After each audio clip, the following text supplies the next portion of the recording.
isso, um dia a gente aqui junto no Virada de Chave, gente, eu fico tão empolgada para chegar esse dia, porque eu gosto de conversar com essas pessoas. Primeiro que para mim é muito bom, me faz bem. Tá sendo inspirada, tá sendo impactada por pessoas tão diferentes. Segundo que eu sei que eu estou trazendo alguma transformação e alguma diferença, alguma coisa aí vai mudar em você a partir desse bate-papo. Antes da gente chamar a nossa querida entrevistada de hoje, eu preciso sempre agradecer os meus patrocinadores, que é a Invest Smart XP, escritório de assessoria de investimento, onde eu e meu marido a gente confia, e eu sou embaixadora, tá? Ó, não é pouca coisa não.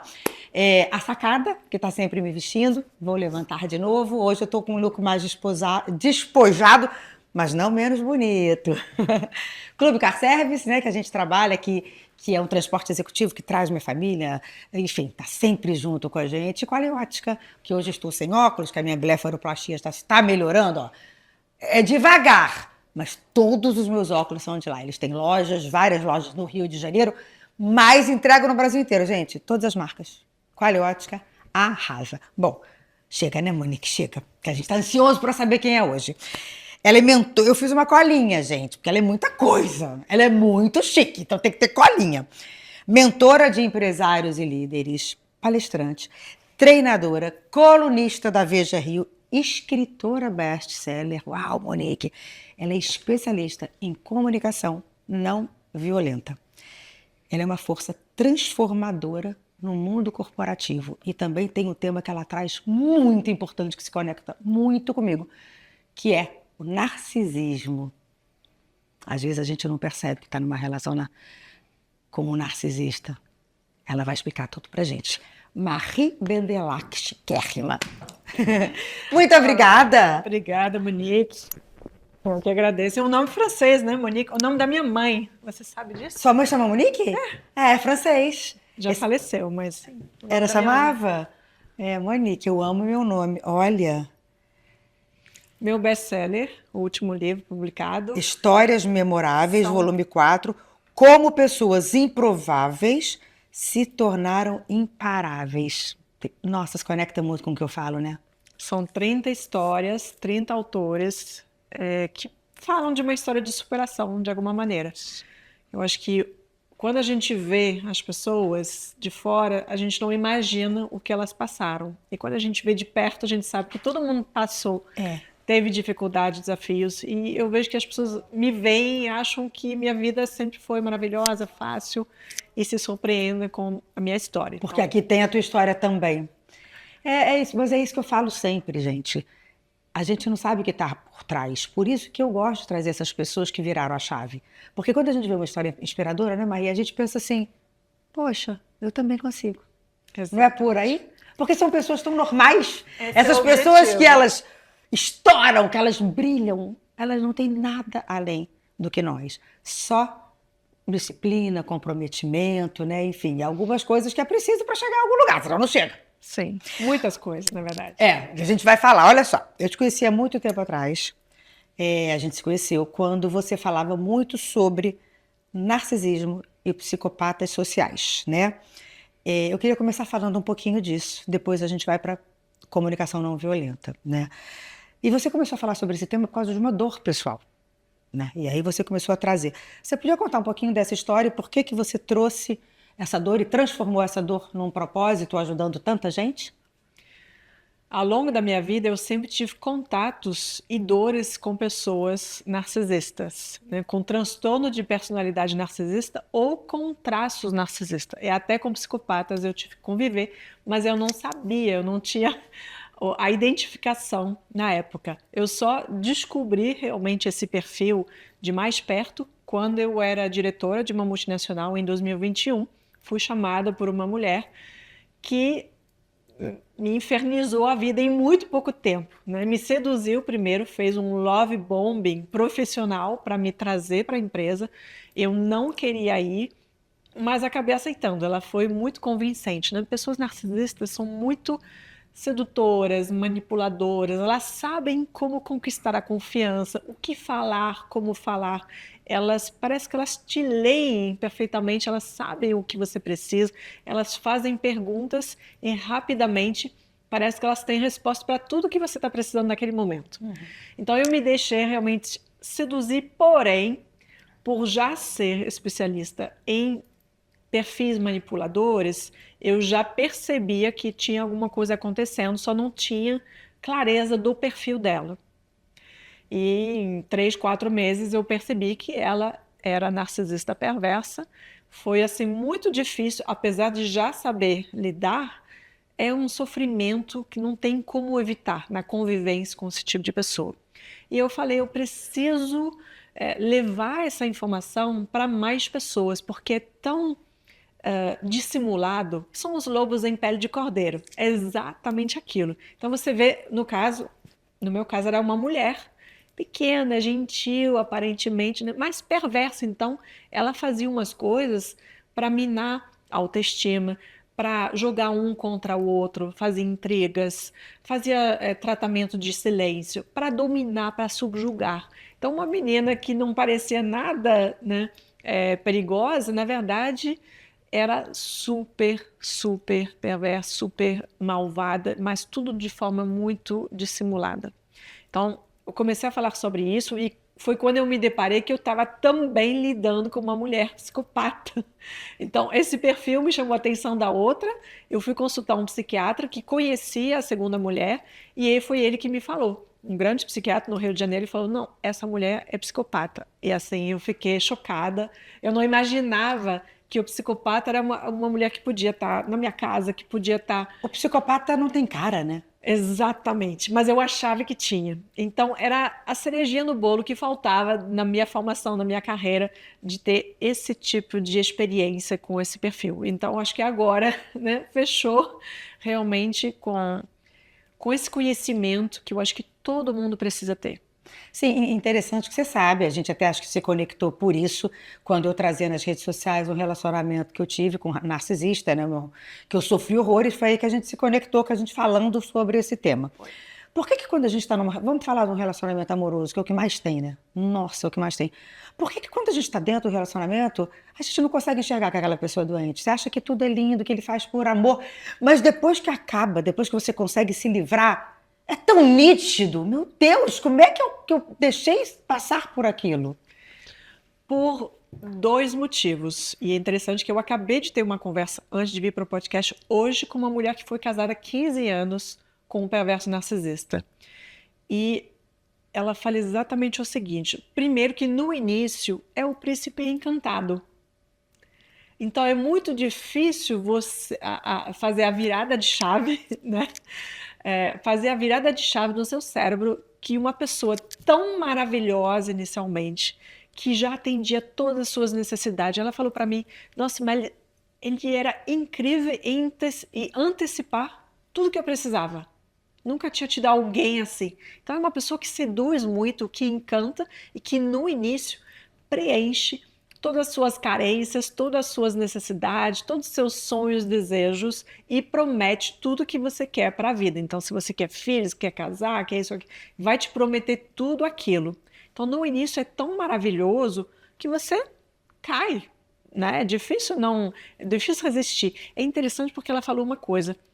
Todo mundo gostava dele socialmente, mas eu senti que tinha uma coisa errada. Eu falava, não, mas ele é esquisito, acho que tem uma dupla personalidade. E ele tentou seduzi-la. Então, no início, ela recusou. E falando com todas as mulheres que eu ajudei, todas falam a mesma coisa. Eu sentia que tinha uma coisa errada, mas acabaram. Gente, igual a mim. Então, a intuição é muito importante. E o segundo motivo é que essas pessoas que manipulam, elas mordem e assopram. Mordem e assopram. Então, é um jogo muito sutil, que às vezes não é nem tão sutil, né? Uma vez que o tempo passa, a violência fica cada vez maior. Mas você já meio que tenta se adaptar. E a questão é que a maior manipulação, a maior forma de se manipular é a vitimização. Então, são pessoas, e foi exatamente o que essa mulher falou para mim, ele me contou a história dele triste, que sofria isso, aquilo. Tô até nervosa, Só gente. muda de é endereço, tudo igual, né? só muda de endereço, é tudo igual. Eu me lembro quando eu apresentei ele para minha mãe, no primeiro momento minha mãe falou, Monique, não sei, senti alguma coisa. Eu também no fundo senti, mas não quis dar o braço a torcer e fui na relação. Isso tudo que você falou aconteceu. Então, Tanto que na minha essa história de palestra, coitado, dá vontade de salvar. Ela falando, eu que salvar, né? tanto que na minha palestra, quando eu falo, gente, no início era maravilhoso, ele era meu companheiraço, ele queria estar comigo o tempo inteiro, como era bacana, era meu sonho. Só que depois, eu só podia fazer as coisas com ele. Eu ia na farmácia, na manicure, na academia, não podia fazer nada. Ou seja, aquele companheirismo virou uma doença. E aí segue adiante. Isso vira controle e tira a liberdade. Então você. E ontem, né, isso é impressionante, porque a partir do momento que eu comecei a falar sobre isso abertamente nas redes sociais, eu literalmente falei com milhares e milhares e milhares de pessoas. Em menos de um ano, eu alcancei mais de 20 milhões de pessoas, né, de visualizações com os vídeos. Muito rapidamente foi quando eu vi que, na verdade, não era nada isolado. Era um fenômeno social de tanta gente que passam por isso e conversando com todas as mulheres, quase que todo mundo teve pelo menos uma vez na Sim. vida. Agora vamos então objetivar isso aqui um pouquinho para ajudar as pessoas. Porque como tem esse fato de você estar na relação e não entender que está, por causa do que você falou, sempre muito lindo, tudo maravilhoso, morde a sopra, faz uma coisa que você daqui a pouco tá falando, te amo, você é a mulher da minha vida, e aí você, né, você vai se seduzindo. Quais os sinais que alguém que está nos assistindo agora pode estar num relacionamento abusivo? Sinais mais objetivos, você consegue passar pra gente? Tem uma forma de manipulação que eu coloco no meu... Eu tenho um curso online, onde eu falo das 9 fases de um relacionamento abusivo. Então, começa com love bombing e rapidamente já vai pro nagging, né? Uma expressão em inglês que, na verdade, é quando a pessoa mistura um elogio com uma crítica. Como é isso? Presta atenção, porque isso é um dos primeiros sinais que você pode perceber que você já começa a se sentir mal, mas deixa passar. Exemplo, Monique, nossa, mas seu cabelo tá lindo hoje, né? Agora, eu acho que você ficaria melhor menos loira. Você tá muito loira. Então, assim, fez um elogio, nossa, você fica feliz, né? Aí você começa a pensar, será? Então, acho que eu vou escurecer um pouquinho, né, para agradar, porque ele prefere menos loira, então você já começa a mudar seu cabelo. Poxa, não, adoro assim, você é muito linda, mas de cabelo curto seria muito melhor. Eu não gosto de cabelo comprido. O que você faz? Aí ele fala uma vez, de repente você não quer cortar, né? Fala uma vez, uma segunda vez, uma terceira vez, aí você acaba cortando. Daqui a pouco você perde o seu brilho, você já mudou de cor, já tirou esmalte, porque o esmalte também, né? Eu já não podia usar a blusa de manga porque eu tinha tatuagem. Então, começa a falar, ah, nossa, tá muito decotada. Mas para onde você vai com esse decote? Não tá nada decotado, mas assim, parece que você tá com o peito de fora, né? Então você começa a se sentir mal com tudo, daqui a pouco você não sabe como se vestir, não sabe mais qual pizza você gosta, A mulher que eu conversei ontem, ele falou assim, Gente, é impressionante. eu tinha medo de escolher um filme, um programa, porque tudo que você faz daqui a pouco tá errado, tá ruim. Não podia mudar uma poltrona de lugar da casa, que ela falou, ele fez um escândalo, porque eu mudei a poltrona. Interessante que quando eu saí desse relacionamento, eu lembro que eu até falo isso também na minha palestra, eu precisava descobrir quem eu era, do que eu gostava, de que programa que eu gostava, de que comida. Não sei se você já viu eu comentando que uma vez eu fui dar uma entrevista e aí perguntaram qual é o seu prato preferido. Você já viu eu contando isso? Não? E a pessoa, ele cochichou no meu ouvido. Diz que é rabada, porque rabada é o meu prato preferido e um casal que tem sintonia come as mesmas coisas. Quer dizer, eu respondi rabada e eu nem gostava de rabada, eu nem sabia mais qual era o meu prato preferido. Sim. Tá, e como sair? É difícil demais. Sim. Então, quando você começa a perder a sua liberdade, é um dos sinais, né? Além das pequenas críticas, que daqui a pouco viram grandes críticas, mais abertas, é que a pessoa narcisista, a pessoa manipuladora, abusiva, ela sempre te coloca para baixo, você sempre está errado, você sempre é a culpada de tudo, ele se vitimiza, ou ela, né, pode ser uma mulher também, se vitimiza, então inverte os papéis, apronta e diz que foi você que fez, faz também o gaslighting, né, de fazer achar que você é louca, sei lá, vamos imaginar que você viu ele beijar uma mulher, você viu dos seus próprios olhos, ele vai te dizer que você é louca, que você viajou, que você inventou, e com tanto fervor, que você começa a duvidar da sua própria percepção. E por que é difícil sair? Porque ele já tirou a sua liberdade e sua rede de apoio. Normalmente te afasta da família, né? Os amigos, nenhum amigo presta, as amigas não prestam. a sua família está com inveja, está isso, está chato, a mãe está chato, ele começa a te afastar naturalmente de todas as pessoas que poderiam te dar força e te apoiar. Então é mais difícil sair, além do que eu vou falar o porquê, porque você não tem rede de apoio, mas porque viciou também o cérebro. Então as pesquisas mostram, né, isso é científico, que esse morde e assopra, ele tem um poder viciante no cérebro, que nem cocaína. Se você tenta sair da relação, você vai sentir uma falta, né, como um período de desintoxicação, que você vai sentir fisicamente a falta da relação. Então é muito horrível, que nem um drogado, você volta para a droga sabendo que isso vai te matar, mas você precisa daquilo. Então o cérebro é literalmente viciado nesse morde e assopra. É uma coisa assim surreal, que literalmente a pessoa está consciente, ela já quer sair e ela não consegue porque dói até fisicamente. Você sentiu isso? Uhum. Foi muito difícil. Mas e aí? Ajuda psiquiátrica, ajuda psicológica, falar com as pessoas. Sim. Pedir ajuda, eu acho que é a única saída, porque sozinho eu acho que é difícil, quase que impossível. Então é pedir ajuda, nem que seja para uma pessoa que você confia. Pode ser uma pessoa estranha, como muitas pessoas vieram falar comigo. Eu era estranha, né? Mas eu trabalhava com isso, então as pessoas confiaram porque se identificaram com o meu conteúdo. Ou pode ser uma amiga, um amigo, uma pessoa da família que de repente já estendeu a mão para você, mas você acabou não aceitando, né? Muitas vezes eu vejo familiares que percebem o que está acontecendo, que querem ajudar, mas é a própria vítima que não quer. Né? Como aconteceu comigo na época dos meus pais. Aí depois foi para eles que eu pedi ajuda, porque eles já estavam sacando tudo. Perfeito. Então, pedir ajuda, não tem como sair sozinho. Porque muitas vezes, gente, eu passei por isso, a gente tem vergonha. Porque como para as pessoas é tudo lindo, né? O nosso casal era como assim? Casal perfeito é o que a gente passa, né? A gente tem que vergonha. Agora, na hora que a gente pede ajuda, que a gente solta, que a gente coloca para fora, começa essa mudança. Sim. Tem vergonha, tem medo, pode ter medo de retaliação, do que vai ser feito. E quando você... E eles ameaçam, né? Eu lembro, desculpa te interromper, falava assim, ó, você não vai conseguir coisa melhor do que eu, não. Você vai ficar sozinha. Sim. Do jeito que você tá aí, ó, vai ficar sozinha. Aí você fica, eu não quero ficar sozinha. Você se contenta com aquela M, mas com medo de ficar sozinha, né? Tem isso também. Já minou toda a sua autoestima. Então você está com a autoestima lá embaixo. Aí fala aquela coisa que ninguém vai querer de você, né? Você realmente não vai ter nada melhor, você realmente acredita. Sim, você virou dependente emocional dessa pessoa, por mais que seja sofrido, você acha que é melhor estar com do que sem. Né? É ruim, mas sem é como se ficasse pior. E a maioria das vezes, o que eu constatei nos últimos anos, é que essa dependência emocional também virou uma dependência financeira. Por quê? Para que trabalhar? Não quer que você trabalhe e faz um inferno da sua vida se você vai trabalhar, se você vai estudar. Então, muitos homens abusivos impedem a mulher, de alguma maneira, de se manter independente financeiramente.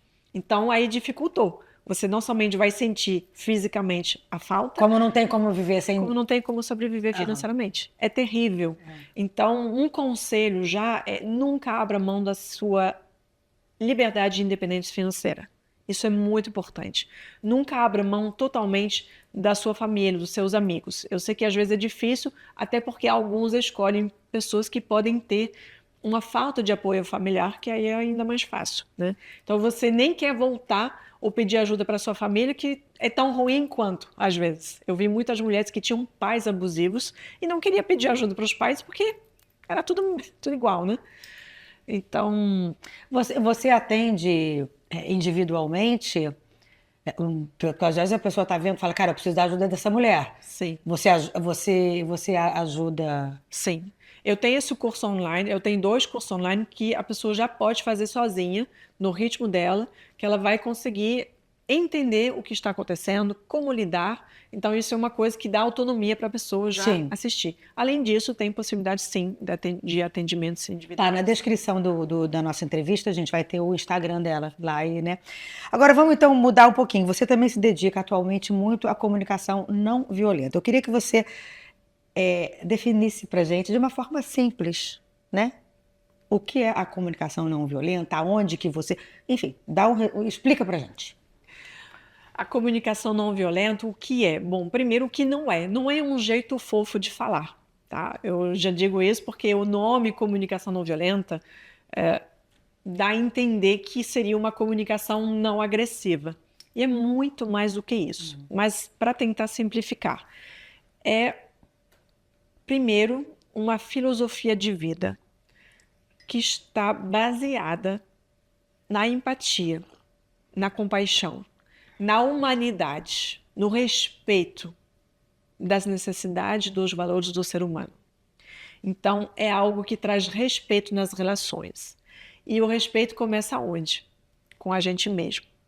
Então, eu comecei a me conectar com as minhas necessidades e eu comecei a me respeitar graças à comunicação não violenta. A entender o que eu estava precisando, o que era importante para mim. Reconhecimento, justiça, respeito, crescimento, novidade, empatia, conexão, propósito. A gente tem centenas de necessidades humanas que todos os seres humanos compartilham. Segurança, estabilidade, previsibilidade, responsabilidade, autonomia, liberdade.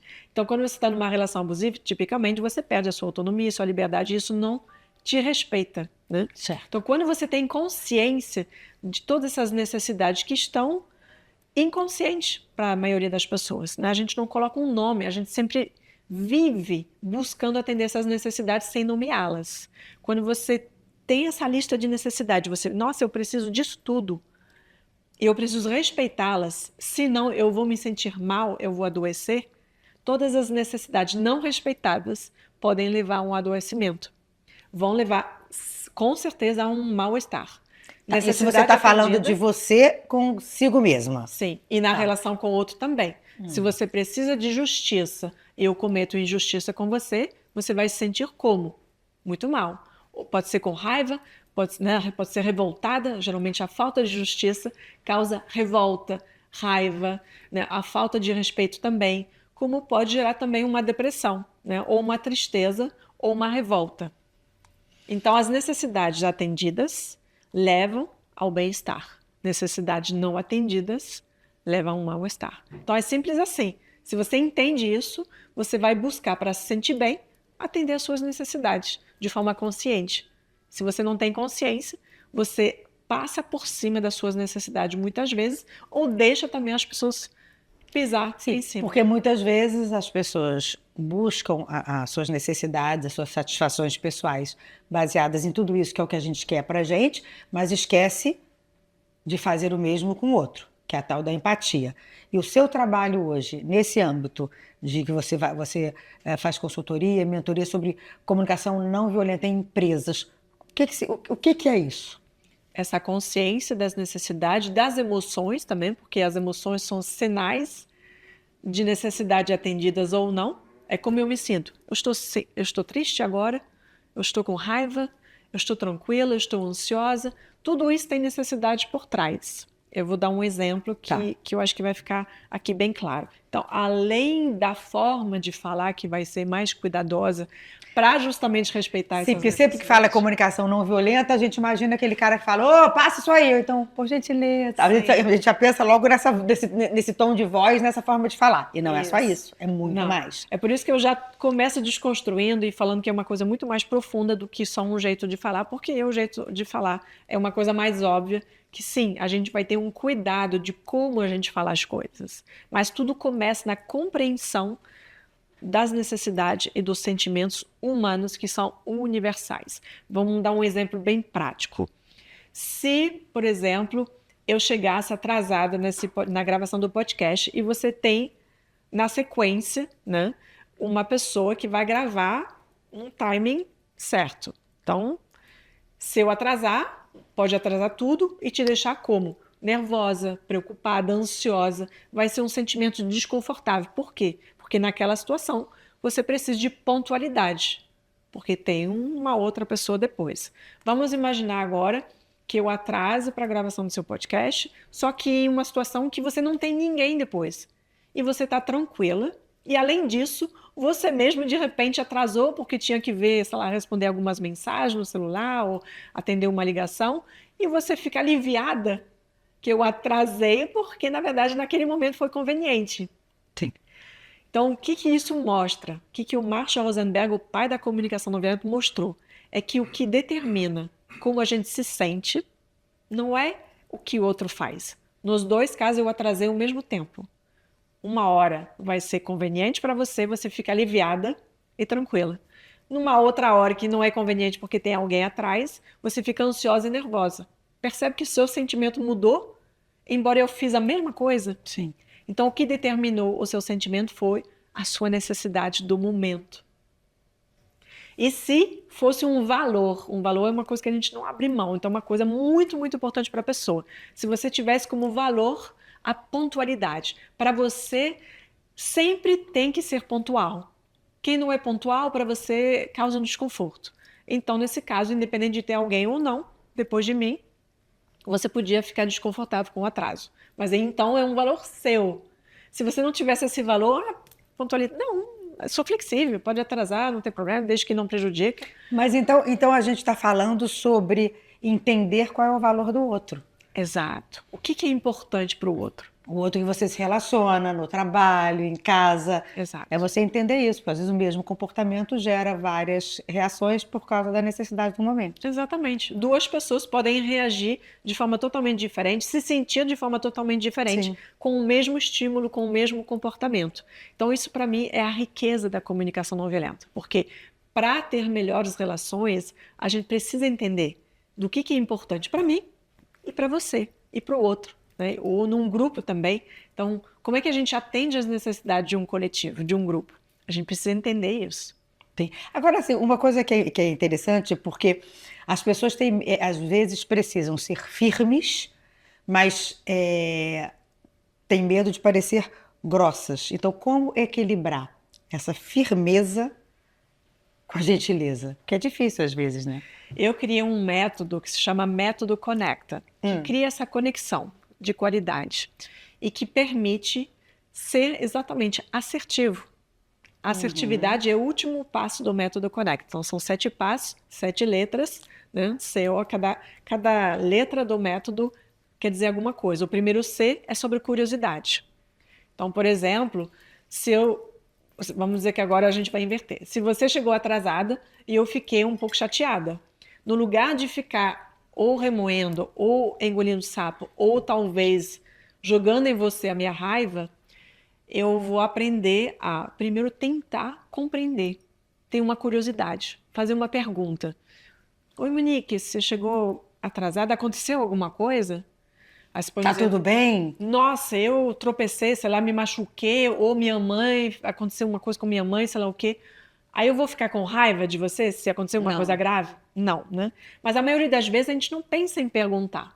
Então a primeira coisa que eu ensino no método Conecta é pergunte. Ouça, que é o segundo passo do método. O de ouvir. Curiosidade, ouvir. Não julgar. Procura não julgar primeiro. Se você já vai com preconceito, você vai fechar o diálogo, vai dificultar o diálogo. Então, eu vou não ter preconceito, que a Monique não se importou com o horário, ou pensar, sei lá, o quê que as pessoas pensam, né? As pessoas pensam alguma coisa. Eu vou ter essa curiosidade de perguntar, sem julgar, e tentar empatizar. Deixa eu entender o que aconteceu com você, como é que você se sentiu. Nossa, ou talvez você atrasou porque tinha 1000 coisas para fazer e você estava, né, ansiosa, preocupada com isso, aquilo, e você Sim, precisava aí já gera dar uma atenção. empatia, né? Exatamente. Então, o E do Conecta é empatizar, entrar em empatia. E depois é o checar, o segundo C, que é verificar. Ah, então você atrasou porque a sua mãe caiu e você teve que atender? Nossa, sinto muito. Né? E você vai demonstrar Tá empatia. tudo bem? Algo que eu possa fazer? Exatamente. Gente, desculpa, Ah, mas eu sou bem assim. Eu sou bem assim. agora vamos imaginar que não foi nada aquilo, não foi nada assim grave ou importante. A Monique pode me dizer, nossa, não, me atrapalhei, ai, eu não vi horário e tudo mais, e eu sinto que é um pouco de falta de atenção ou de respeito. De cuidado com ou de você. cuidado, né? Então, nesse caso, eu vou poder então verificar, fiz todo o processo de ouvir, perguntar e tudo mais, e aí eu vou poder ser assertivo, que é o momento do T, do Conecta, que é a transição. então eu vou poder me expressar. E aí, o momento da transição, posso te dizer, vou fazer uma pergunta. Posso te dizer como eu me senti com isso? E aí você, né, vai se preparar para ouvir alguma coisa. Você vai dizer, pode, né? Então, eu tenho pontualidade como um valor, é uma coisa muito importante para mim. E quando a pessoa traz, eu fico um pouco ansiosa. No próximo compromisso, você pode ficar atento para chegar no horário, porque senão eu já fico ansiosa, estressada, e isso acaba atrapalhando. E aí, certamente, você vai se sentir um pouco desconfortável, porque você está levando, né, um puxãozinho de orelha, mas pelo menos você vai ficar atento, certamente, a próxima vez. E eu tive um cuidado de colocar de uma maneira, né, Sim. respeitosa, né, onde eu tentei te compreender primeiro e eu não deixo de colocar a minha necessidade para você, ou aquilo que é importante para mim. Né? Então, vem a assertividade no final, mas não no início. As pessoas já colocam a assertividade Muito no bom. início, e isso geralmente afasta. Tá, e você acha que a autoestima de cada um, ela influencia a forma da gente se comunicar? Certamente. A autoestima é uma coisa muito importante para relacionamentos saudáveis. Então, uma pessoa que não tem uma boa autoestima, ela também vai manipular sem maldade, mas é uma pessoa que vai muitas vezes cair na vitimização, que vai se sentir sempre prejudicado pelo outro, que vai se sentir inferior, então vai fazer projeções, vai às vezes imaginar coisas. E isso é uma das coisas que os manipuladores usam, porque de uma certa forma uma pessoa que tem uma baixa autoestima tende a saber que às vezes projeta. Então são pequenos pontos fracos que o manipulador usa porque tem uma parte de verdade. É por isso que é tão importante que a gente fala esse resgate de autoestima, né? Que é uma coisa difícil. Mas se a pessoa começa a entrar num buraco e não entender a necessidade de sair, resgatar a sua própria autoestima, minha filha, tudo começa a dar errado. Sim.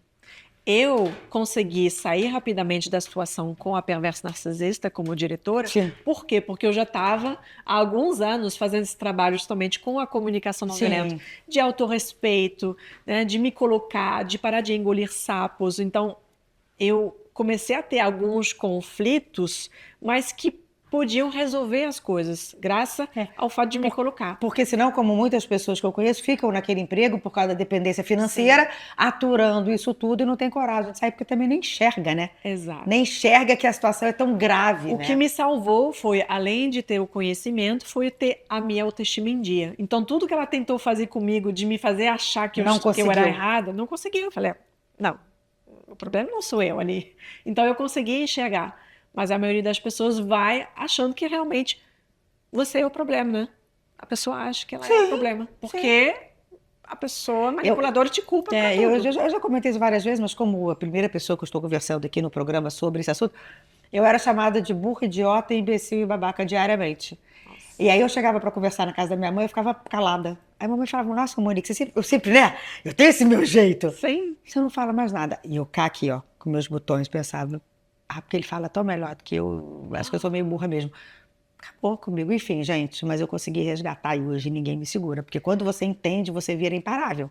Você já percebe na hora, ui, tô nos relacionamentos, nas amizades, no trabalho, em qualquer canto. Você já pesca, né?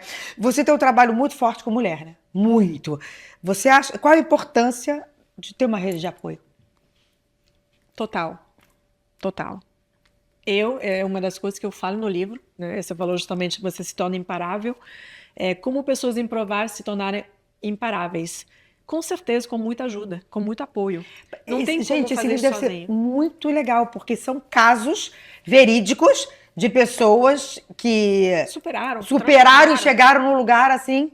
Exatamente. Eu adoro história verídica, adoro. E como é difícil imaginar, vendo a Monique hoje, que você foi essa pessoa que acabou se anulando em algum momento. Totalmente. Né? Então, assim, isso pode acontecer com qualquer um. Não se sinta mal. Eu acho que a mulher que passa por isso, ela tem vergonha, ela acha que é porque ela é ruim. Não, pelo contrário. Geralmente, as mulheres que entram em relacionamentos abusivos, elas têm um brilho, uma coisa que outro quer apagar. Uma chama, então, é muito difícil imaginar, né? Você falou tudo. Normalmente, essa pessoa tem um brilho, mas o outro quer brilhar mais. E para ele brilhar mais, ele faz isso com você. Sim. Uma pessoa perversa não suporta o brilho do outro. Ele acaba sugando. Ele não suporta o seu brilho. Mas ele foi seduzido por isso. É isso que atraiu. É muito importante, se você se encontra nesse lugar, você buscar ajuda imediatamente, correr de apoio, é o primeiro passo. Agora, e nas relações em casa e na família, essa questão, qual o impacto dessa comunicação não, você saber a importância e exercer essa comunicação não violenta na família, principalmente com os filhos e com o parceiro? Total também. O que eu vejo, assim, eu vejo muitas dificuldades hoje, ainda mais com as redes sociais, né, de ter a conexão entre pais e filhos. E, eventualmente, filhos vão para drogas, vão para qualquer vício, às vezes é uma compulsão, pode ser até alimentar, pode ser compra, pode ser jogo. Tem muitos jovens viciados em jogos, isso é muito difícil. Mas o que a gente sabe que tem por trás do... Não só jovens, né? Pais de família também. Sim.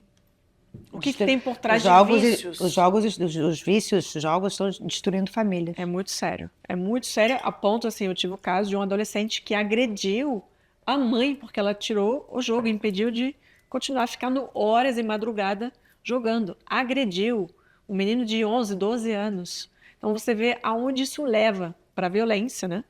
E a comunicação não violenta, ela permite resgatar essa conexão. Por isso que eu dei o nome de método Conecta. Porque comunicação não violenta dá a impressão que é só não gritar. Não agredir, não gritar, sim, mas é muito mais que isso. Você precisa dessa conexão. Por trás do vício, existe uma falta de conexão emocional. A maioria dos jovens não se sentem ouvidos e compreendidos pelos pais. E a mesma coisa nas empresas, né? Tem uma pesquisa que mostrou que 78% dos colaboradores não se sentem ouvidos e compreendidos pela liderança. Então, é uma coisa geral. A gente ouve pouco, a gente tenta compreender pouco o outro. Então, o que eu ensino direto ao ponto com o método Conecta é: procure ouvir e compreender primeiro. Não, é maravilhoso. Agora, esse método Conecta é também online? Também tem... Porque é maravilhoso. Você tem essa dificuldade de se relacionar com as pessoas e com a família, o tal do C, do O, do N, isso é muito bacana. É tipo um passo a passo para você aprender a se comunicar com empatia. Sim, exatamente. Na verdade, eu ensino o método Connect em diversos formatos. A forma mais acessível hoje para qualquer um, começar hoje. Nossa, eu preciso disso, quero começar. É o curso online. Não tem que esperar ter uma palestra, não tem que chamar para a empresa, não tem que nada. Só tem que fazer a inscrição e entrar no curso. Então, isso é imediato e a forma mais acessível. Eu ensino o método Connect através de mentorias individuais, treinamentos corporativos, palestras corporativas ou abertas ao público. Ontem eu falei sobre isso na Bienal, no livro. Então, eu ensino ele em diversos formatos. Tudo depende, né, do que a pessoa quer, precisa, enfim. Então... Tá, e aí, para a gente encerrar, a gente está falando aqui muito da conexão com o outro, mas antes dessa conexão com o outro, tem que ter a conexão conosco mesmo, como você falou. Que prática simples a gente pode adotar diariamente, no nosso dia a dia, que não seja complicada, que seja uma coisa para a gente fazer, para a gente se conectar com essa nossa voz interior? Uma coisa bem simples, um exercício bem simples que eu ensino, inclusive no Conecta, é você tirar, nem que seja 1 minuto, né? Porque hoje, 1 minuto sem fazer nada, a gente já fica agoniada, né? Tanta ansiedade, que eu não vou nem falar 5 minutos, mas vamos começar com 1 minuto. Se você ficar parado 1 minuto, em silêncio, respirar e procurar sentir, como eu estou me sentindo agora? Estou ansiosa, eu estou triste. Às vezes a gente tem uma dor, a gente nem sabe por quê. A gente tem uma tristeza, a gente nem sabe identificar. Sim. A gente não angústia, percebe. né? Às vezes eu acordo com uma angústia, eu não sei. E eu já estou aprendendo a sair dessa angústia assim. Sim. Então, um momento assim, 1 minuto. Coloca lá no relógio, no celular, um timer. 1 minuto que você vai respirar e procurar sentir. O que eu estou sentindo agora? Estou com medo, estou tranquilo, estou tenso, eu estou... E por quê? Qual o motivo também de eu estar sentindo?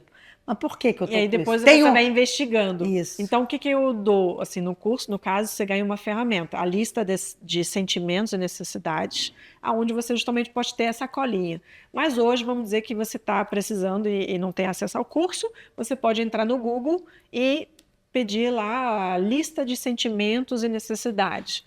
Então, você vai ter uma lista de sentimentos e necessidades que você pode olhar e investigar. Caramba, acho que eu estou me sentindo tenso, estou preocupada. Porque é isso, parece bobo, mas a gente não tem o vocabulário para essas coisas que estão Para dentro da expressar o gente. que a gente está sentindo. E o Michael Phelps, foi interessante, eu assisti uma palestra dele em São Paulo para milhares de pessoas. Para quem não sabe, né, foi campeão muitas vezes, acho que talvez ele tenha o recorde de medalhas de ouro na natação. Na natação. E, então, campeão olímpico, ele caiu em depressão. E caiu no álcool, acho que foi o alcoolismo, o problema dele. Ele falou, o que me salvou foi aprender a nomear e expressar minhas emoções, meus sentimentos. E é o que a comunicação não violenta nos ensina. Porque eu não posso falar para o outro que eu preciso de respeito se eu não identifiquei que é o respeito que está faltando. Agora, se a gente Parece bobo, né, gente? se eu estou falando, você não está me respeitando, eu estou acusando, isso não vai ajudar. Então, a comunicação não violenta, ela também ensina um passo a passo, tem 4 elementos para você falar as coisas de uma maneira mais construtiva. Mas você sempre pode começar com uma pergunta, recomendo começar com uma pergunta. Você percebeu a forma como você falou comigo agora? Se você falar, pô, você sempre me agride, aí a pessoa já vai na defensiva e te agride ainda mais. Sim. Agora, se você tenta gerar consciência para a pessoa, você percebeu o tom que você usou comigo agora? Para o seu cônjuge, para o seu filho, para a sua filha, qualquer pessoa. Você para olho no olho, você não agride, você não acusa, não julga. Você sugere uma reflexão que ele faz. E como você acha que eu estou me sentindo agora com isso que você acabou de falar? Faz a pessoa refletir. Então, a arte de fazer perguntas, gente, isso muda o jogo. Total. Perguntas. Obrigada. Obrigada a você. Gente, muito bom, né? Porque parece que, na verdade, Maria, eu vou te falar, falando, né? Parece coisa tão simples, mas que a gente não pratica. Então, que é muito importante a gente estar aqui ouvindo para que a gente possa mudar de alguma maneira, que só vai fazer bem pra gente, tá? E é simples de verdade. O que parece complicado, por quê? Porque a gente tem que sair do modo automático. Mas uma vez que você já sabe o caminho e que você sabe que você precisa trazer para a consciência... Aí vai virar automático. É isso. Depois que você aprende, né? Tá bom. Olha, gente, eu vou indicar esse livro que eu já estou ansiosa para ler, que eu acho que isso aqui para mim vai ser muito bom. Como pessoas improváveis se tornaram imparáveis. Amei. Obrigada. Obrigada. Olha, deixa eu só agradecer aqui Investe Smart XP, Sacada Clube Car Service e Qualiótica. Tem alguém me dando cola aqui. Ah, lembrei. Qualiótica Carioca, obrigada. E Marie, muito obrigada. Obrigada a você, Monique. Que Deus continue te abençoando nessa missão de ajudar tantas mulheres, porque como eu vejo hoje mulheres precisando disso. E o seu trabalho também. Eu vejo a sua autenticidade, né? Você mostra tudo. Você é uma mulher verdadeira. E isso, para mim, é um valor. A verdade, a autenticidade são valores. Eu acho que é tão necessário você mostrar quando você não está bem, você acordou com dor, você não finge que está tudo bem. E é o que eu falo, as pessoas perguntam, nossa, Mônica, você está crescendo tanto nas redes sociais. Eu falei, gente, meu segredo é a verdade. É isso aí, eu sou de verdade. Seja de verdade, é isso que vai fazer a diferença. Obrigada, tá? Obrigada a você. Beijo. Obrigada, gente.